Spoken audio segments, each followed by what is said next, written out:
ও নবী মুহাম্মদ, ইহুদিরা আপনাকে রূহ সম্পর্কে প্রশ্ন করে, রূহ কি জিনিস, রূহের মূল পরিচয় কি?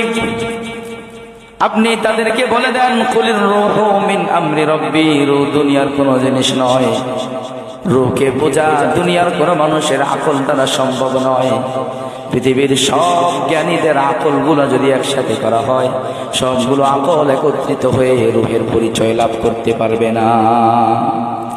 কুলির রূহু মিন আমরি রাব্বি, রূহ হলো আমার রবের একটা হুকুম, রূহ হলো আমার রবের পক্ষ থেকে এসেছে, দুনিয়ার কোনো জিনিস নয়।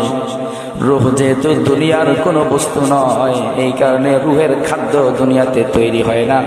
রূহের খাদ্য সরাসরি আল্লাহ আসমান থেকে নাজিল করেছে।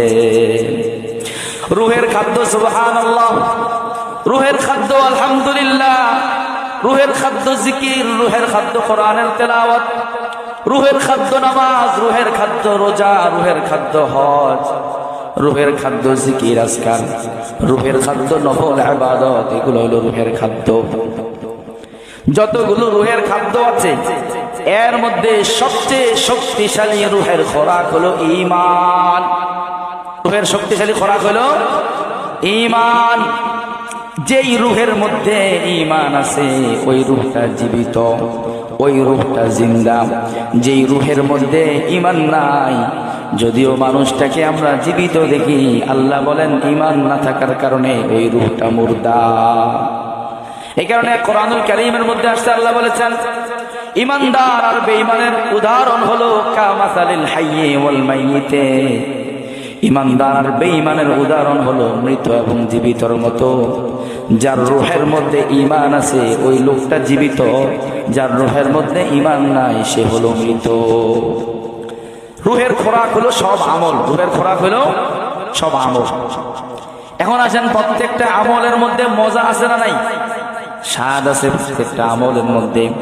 কেউ যদি আমল সুন্নত অনুযায়ী আঞ্জাম দেয়, কেউ যদি আমল ইখলাসের সাথে করে, যেভাবে আল্লাহ করতে বলেছেন, আল্লাহর রাসূল করতে বলেছেন, ওভাবে যদি মানুষ আমল করে, আমলের মধ্যে এত মজা পাবে, এত স্বাদ পাবে, দুনিয়ার অন্য কোথাও এই স্বাদের বিকল্প হবে না।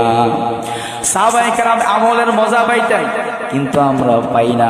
আমরা পাই, কিন্তু মাঝে মাঝে কইরা দেখেন কত মজা লাগে। আল্লাহর একজন বান্দা ছিলেন, সালাতুত তাসবিহ নামাজ, সালাতুত তাসবিহ নামাজ যেদিন শুনেছেন জীবনের মওত পর্যন্ত কোনোদিন বাদ দেন নাই। একজন আল্লাহওয়ালা বুজুর্গ কোনোদিন সালাতুত তাসবিহ বাদ দেয় না, প্রতিদিন সালাতুত তাসবিহ পড়ে। একজনে জিজ্ঞাসা করে, আল্লাহর রাসূল